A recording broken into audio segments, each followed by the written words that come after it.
Sadly, it's become pretty routine for leftists to call conservative Nazis. White nationalists, Nazi-type rally. But a TV host took it one step further by calling her co-host a Nazi on air. Hey everyone, welcome back to Underreported Stories, where we cover the news that CNN, MSNBC, and Fox News fail to report on or don't report on enough. And today we're going to analyze the death of civility at Rising TV. Rising TV, if you've never heard of it before, is a political commentary show, but what's been unique about its success is that it's always been helmed by two people, an open conservative and an open liberal. It was probably a lot more popular back in 2019, 2020 when it was run by Sagar Enjeti and Crystal Ball, who now famously run the Breaking Points podcast. But the controversy that we're going to be talking about today is between the new co-hosts of the show, Amber Duke, she is the conservative co-host of the show, and her new co-host is progressive activist Nomiki Konst. Now, before we get into the Amber-Nomiki drama, I want to set the stage for what they were fighting over in the first place. On CNN, not related to Rising, they have this new insufferable show where 6 or 7 Democrats that call themselves journalists, and all the Democrats will just gang up on the Republican who's brave enough to go on this show. It's a shit show every single time. It's never interesting. It's just a scream fest. And what happened this particular night was that Mehdi Hasan, who is a commentator for CNN, and he's openly left-wing and openly pro-Palestine, he was talking about Madison Square Garden, the convention or rally that Trump had held there. And Mehdi Hasan said that if conservatives and Trump don't want to be called Nazis, they shouldn't do Nazi things, which was such a stupid comment and gave no insights into any specific actions that were taken there that are, quote, Naziistic or on a Nazi level or anything like that. It was just insulting so many groups of people who support Donald Trump and Republicans writ large. But let's watch the clip from CNN that sparked all this controversy. If you don't want to be called Nazis, stop doing it. You're called a Nazi. You don't call them Nazis. Stop saying things at this table. Yeah. And people are there. No, by me. I never called you an anti-Semite. I mean, I'm not sitting here saying I don't. I'm one of the Palestinians. I'm used to it. Yeah, I hope your beeper doesn't go off. The thing is that right there, the comment, I hope your beeper doesn't go off, that is what is sparking all of this commentary and all of this controversy. The man in that video, his name is Ryan Girdusky. He's a conservative commentator. And in the video, if you watch the whole thing, which I'm not going to bore you with, full context is he was trying to make the point that calling people Nazis who aren't actual Nazis is an awful thing to do, and it's not productive. Just like Mehdi Hasan, who he was debating with, being called anti-Semitic when maybe he's not anti-Semitic, he's just pro-Palestinian, is also an awful thing to do. And in the midst of trying to make that point, he made a comment, or a joke perhaps, saying that he hopes Mehdi Hasan's beeper doesn't go off, as you heard. Now, this is such a loser political joke. Like, I laughed at it, but you have to pay such close attention to this stuff to even get the joke. So if you don't know what that means, it was a joke that was referencing the Israeli army exploding pagers that were on the hips of the Lebanese terrorist organization Hezbollah, which is linked to the terrorist group in Palestine. Okay, so many levels that people honestly weren't understanding that in full context in the moment. And you can make up your mind about whether you think that Ryan Girdusky's joke was rude or insensitive or maybe just funny.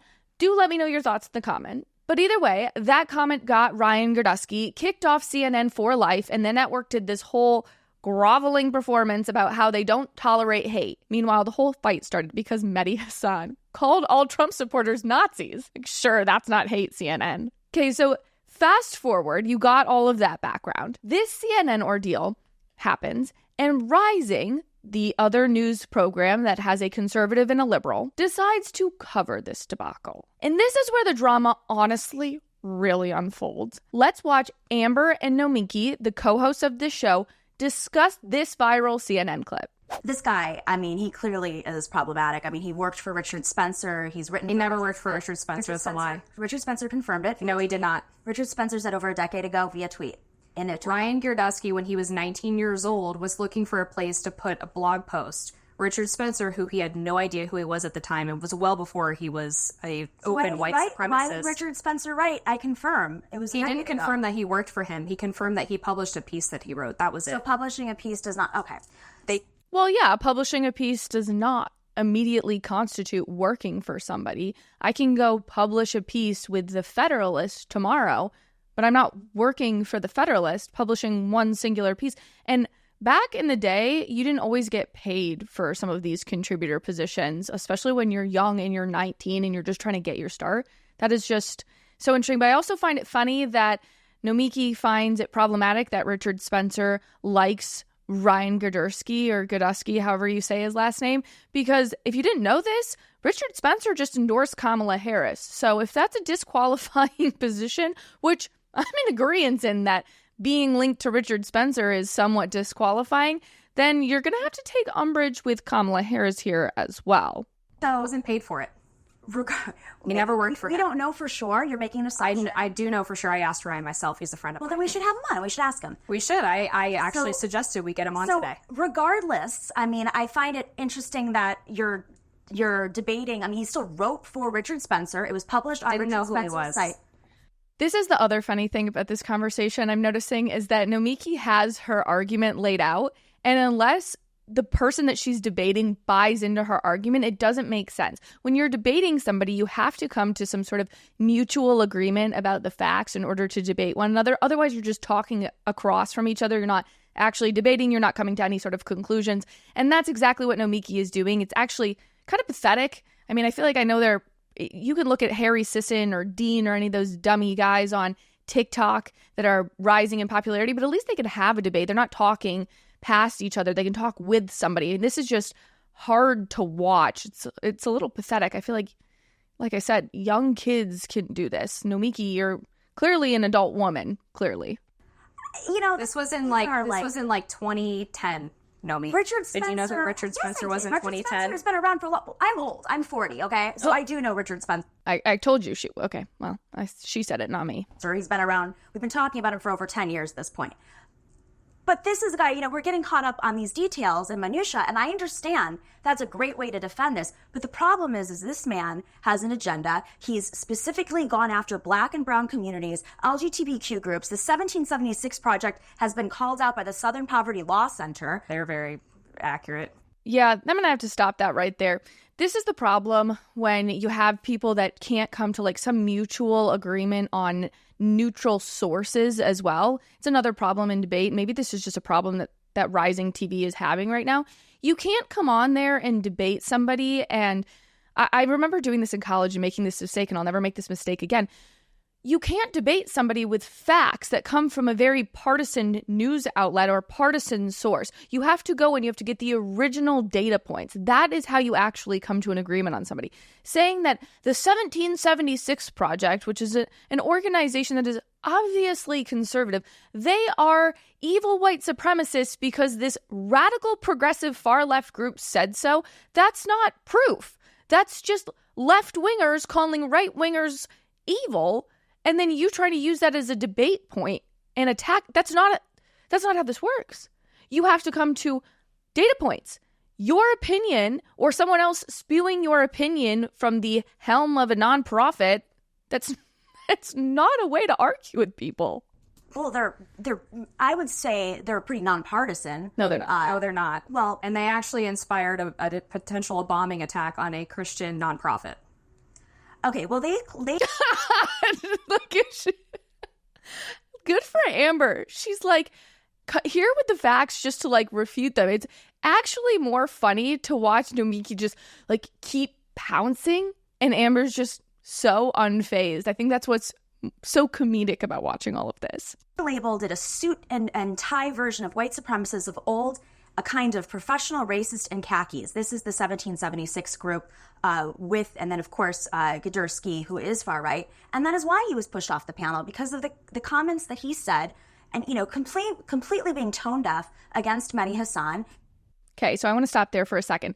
Now, I do not think these comments were really that out of place. I kind of thought it was funny. You have to be in a mentality that killing terrorists is bad in order to think that joke isn't like a little bit funny. Now, I understand that people are taking themselves way too seriously over at CNN. They have their heads shoved so far up their asses. They don't understand that making a joke about terrorists dying, the American people can handle it, okay? I think we have a song that I remember in college, somebody showed me the song Fuck Bin Laden.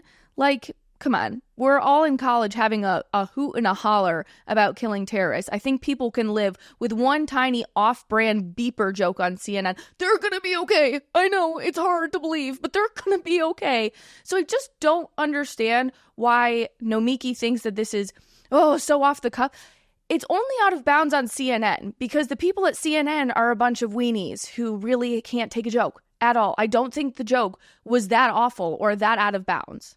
Hey, you can have your feelings and your debates with Mehdi Hasan, but he is not insulting the man. And he's not insulting. He just said that he's a Nazi. He said he's a Nazi. And then literally Ryan Gudersky's just trying to debate the fact that people like him and people who have the same beliefs as him are not Nazis, and he gets kicked off for making a joke. He's not the one that called people Nazis. Somebody else, please chime in the comments if you feel like you're being gaslit a little bit. I found this apprehensible. I mean, there's a place for free speech, but to have somebody on air who's peddling conspiracy theories, insults, and is openly racist, I think there's a line.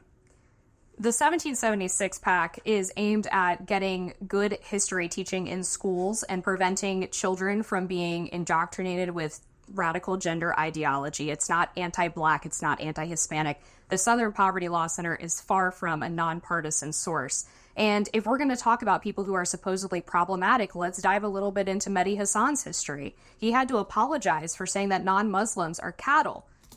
There we go. So this is the other part of the debate that Nomiki seems to not want to have a conversation about, and this is what ultimately drives her to saying that Amber is something shy of a Nazi herself.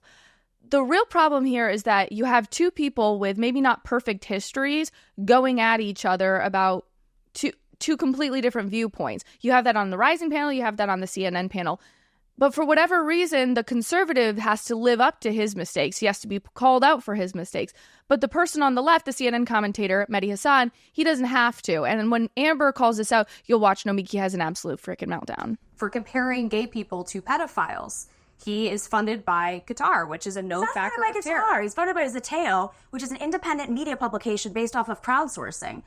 Okay, another reason I want to stop, though, it's so funny. When Ryan Gudersky didn't, like, she caveats it, Amber did, caveats the idea that Ryan Gudersky didn't, or it was the funding of the Richard Spencer, or working for Richard Spencer. When Amber caveats it that, oh no, she didn't, or he didn't work for Richard Spencer. He wrote one time a blog post for Richard Spencer's blog. That caveat was inappropriate. But now when Nomiki comes in and says, no, well, Mehdi Hasan's not technically taking money from Qatar. Actually, he's just like funded from another organization that gets money from Qatar. Like, the caveating, it can only happen on one side. Again, it's just a double standard I'm trying to point out here. He certainly worked for Al Jazeera for a long time, which is on the Qatari payroll. And how is he not insulting Ryan by suggesting that everyone who attended that Madison Square Garden rally was a Nazi? I'm sorry, you're all over the place here. Like, I just heard a bunch of different claims, and, you know, it's wild to me. I mean, we know what Qatar does. We know what Al Jazeera is. I just want to know, do you defend what he said on that panel? Because at the end of the day, this is a story about Ryan Gudersky, not about Mehdi Hasan. It's about Ryan Gudersky's comments and why he was put off the panel. Do you defend that? I think, well, it's a holistic picture, right? You have a whole picture that you need to look at. You can't just look at Ryan Gudersky because he didn't just get called out on CNN in a bubble, right? He didn't, or kicked off of CNN in a bubble. He was kicked off for having a conversation with Mehdi Hasan in which he said something that some people are going to deem inappropriate and other people are going to think it's a joke because it was a fucking joke. But anyway, Ryan Gudersky wasn't just kicked off for saying something one-on-one. It was part of a conversation. So bringing up all the aspects of it is important to the conversation. The question is then, do you defend what Mehdi Hasan said, saying that he wasn't kicked off the panel? You're okay. I could go. Can I pull up some of your writing from 10 years ago? Are you going to defend that? We're talking about Ryan Gudersky right now. You've made Nazi comments in the past. I'm not going to bring that up. There it is. Yup, you heard that. She said, you have made Nazi comments in the past, or Nazi writings in the past. And by that, she meant Amber once wrote for the Daily Caller. Ooh, spooky, scary. What the hell? That, my friends, that is the death of civility at Rising. People have sat across from each other and disagreed daily for years without resorting to calling their co-host a Nazi for disagreeing with them. It's disgusting. And Ironic that Nomiki said there's a line when it comes to being in disagreement on TV when she obviously just crossed it. Amber Duke responded on X with a post about this ordeal because the video goes on for another about 5-ish minutes and then the show ended. Amber tweeted a link to the video and said, "So this was fun. Rising is shorter than usual today because I chose not to continue sitting at a desk with someone who falsely accused me of Nazi writings because they were losing an argument," which fact check true.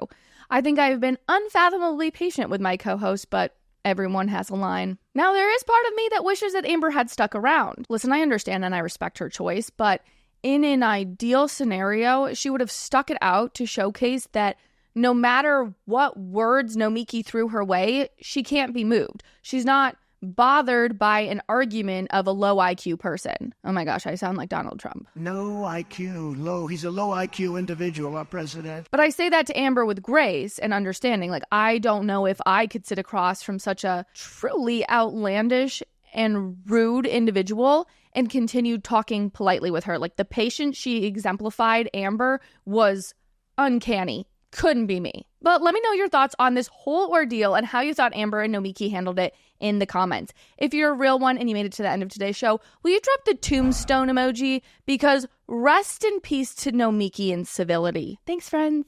Thanks so much for watching. If you liked what you heard, please be sure to give this video a thumbs up and leave a comment about how beautiful, stunning, and funny I am. And if you want more content based in logic, be sure to click over here for more videos and clips of my show. If you have the means to financially support the show, consider purchasing from my merch line, Based Apparel, linked right below. I really appreciate it, and I'll see you back here next time. Bye, friends.